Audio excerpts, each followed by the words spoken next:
Hi folks, well after 3 years or so trying, I eventually managed to get one of these inflatable kayaks from Aldi. These are on sale this week, but they do sell out quick, as I found out in the past. So I thought I'd just give you a quick review of it. The price they're charging for this is $39.99, and at the moment it looks worth it, but I'm going to have a more in-depth look and show you what I think, as well as see how it performs. So it comes with a paddle and all this other stuff you see there. It comes with like two sort of splash proof bags, one large that can be used to store the kayak in when it's folded down, and one just like a little map kind of storage size bag. I'll show you those after. What it doesn't come with is a pump. I already have this 19-inch air hammer for my other inflatable boat, so I was sorted, and I would definitely recommend this type because it does pump up these boats pretty quick. Now there is quite a bit of construction work and figuring out where stuff goes when you take this out of the box. So I do recommend you do it at home first before taking it out to like the loch side or the river side. Now, compared to my other inflatable boat, this has a lot of separate air chambers. Just on the boat itself, you see now that's one of the dry bags. It's they're sold as splash proof, but that's quite a large bag. Whilst I'm thinking about it, the other one's just attached to the seat by Velcro, and that's got like a little kind of waterproof zip or splash proof zip. Now, as I was saying, the boat itself has 5 air chambers. You see there, they're all numbered in what order you should pump them up. So we've got one there, and then I think two and 3 there, and then 4 and 5. That's the order to pump them up in. And then also this rear seat, I think has that's got another 3 chambers. 1, 2, 3 there. The front seat again has 3 chambers. One there, one there, and one there. And then the front on the spray deck area has one there. And then that's a separate footrest thing, which is just 1 chamber.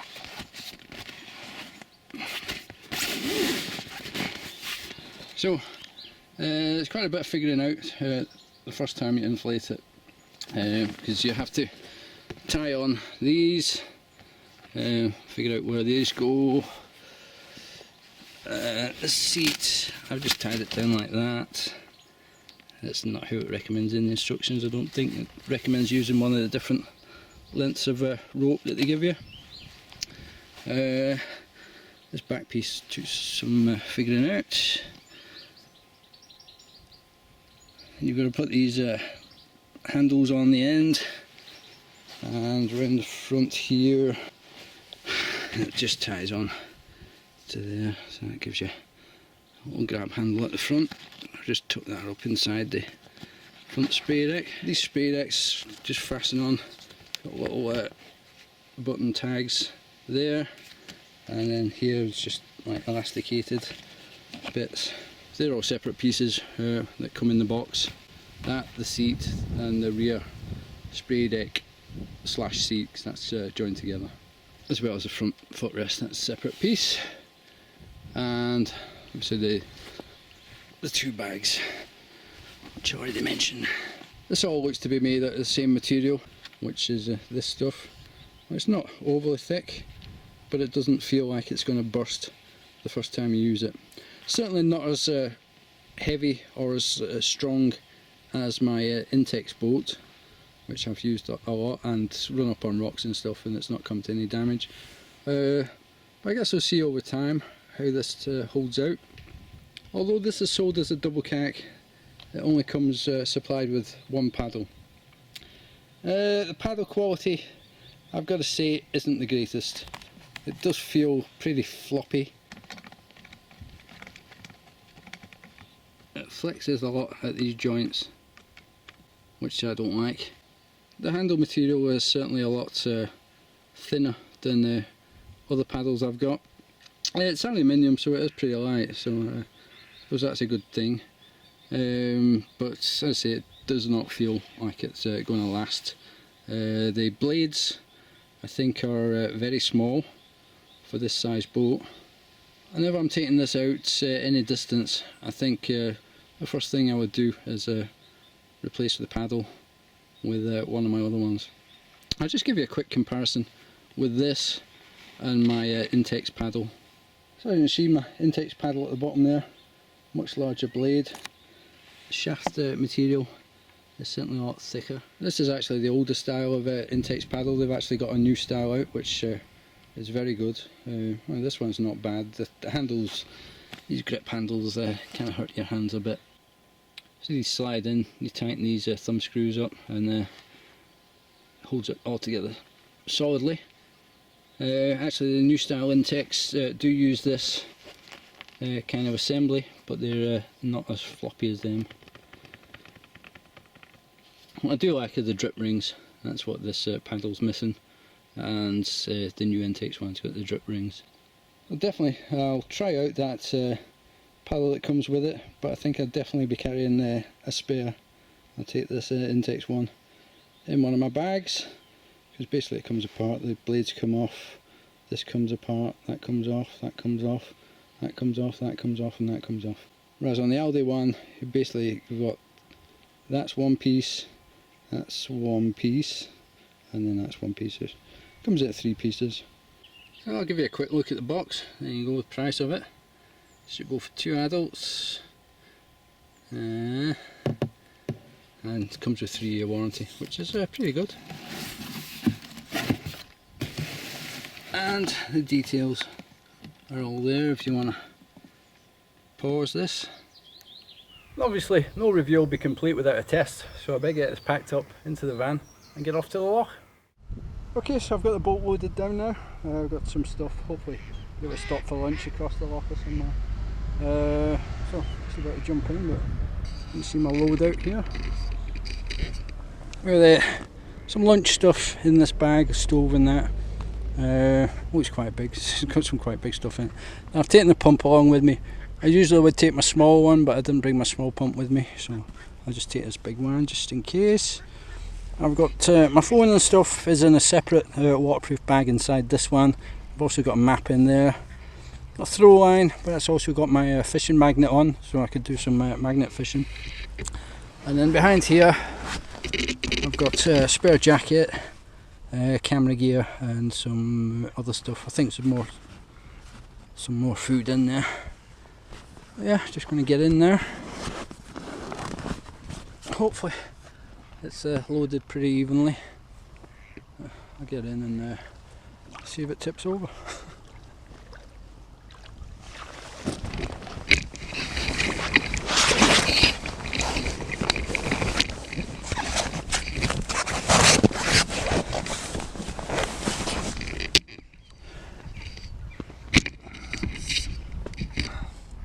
So far so good.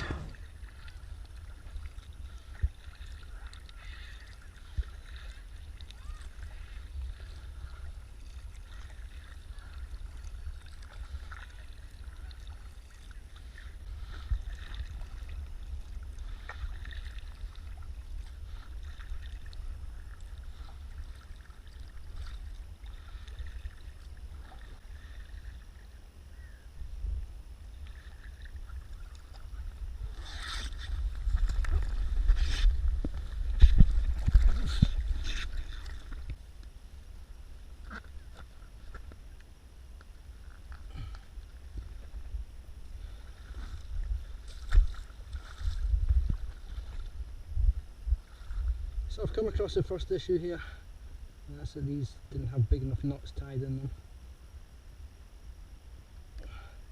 So that's supposed to go all the way up to there.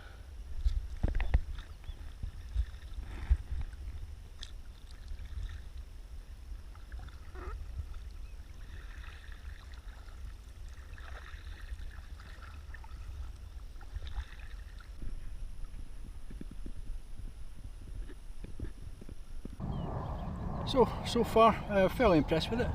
I think I'd like to try it in a bit rougher water, just to see how it holds up to that. But certainly for this flat loch, it's performing fine. It's not getting blown about too much, even though it's not got a skeg like my Intex boat has. But yeah, it's doing the job. Really quite relaxing, apart from the fact I'm on a flight path, the plane going over there, and obviously quite close to a town and the big visitor centre over there, which the car park's really busy. Next time I go out I'll probably go a bit more remote. Just this loch's pretty close to home, within about 15 minutes, so I thought I'd try it out here first. So I don't have to travel too far, and so I could get this video made whilst you've still got a possibility of picking one of these boats up if you're interested. Okay, so I've just paddled from the van all round that side and now at the other side of the loch. Now, as I said, this paddle doesn't quite feel as floppy when you're paddling with it, but I've got to say I am feeling the fact that these blades are tiny. You're just not getting a lot of movement with each paddle stroke, so I'm not keen on that at all. I have got my spare ones in the bag there, but I'll persevere with this just now. Unfortunately, I don't think I'm going to be able to stop anywhere for lunch. There's just not any great places to stop, certainly down this end, and because I've parked my van over there, I think I've got to be off the loch by 4 o'clock. If I'd parked elsewhere I'd have been fine. Aye, so yeah, paddle not great. Everything else seems to be working out alright.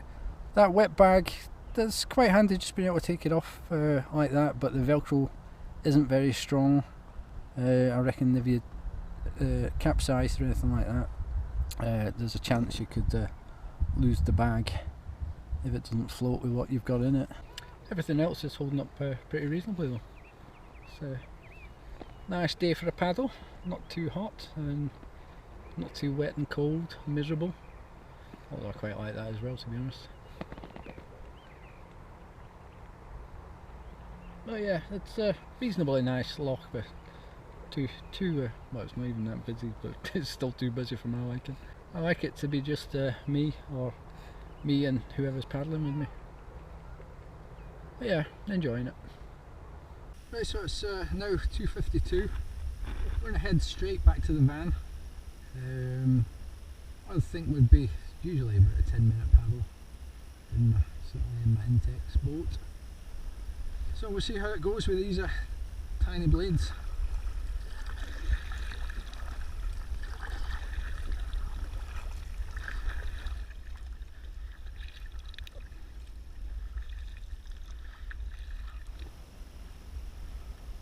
Oh, not too bad, only about 5 minutes, but yeah.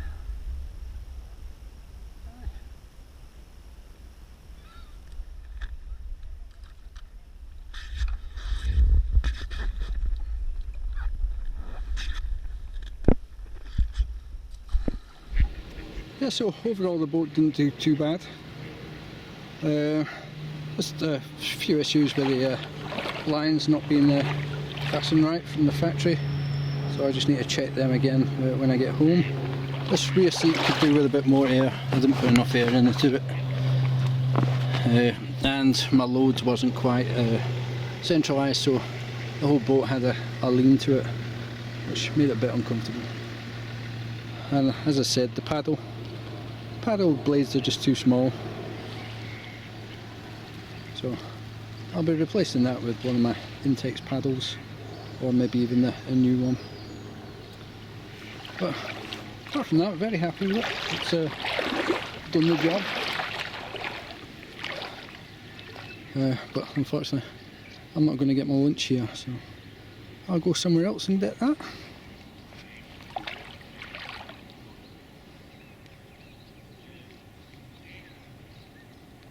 So that's it, that's the Aldi Inflatable Kayak. This first trip, I've not had any major issues, so yeah, I think I can recommend it. For 40 quid anyway, it's worth taking a chance on. Alright, so thanks for watching, bye for now.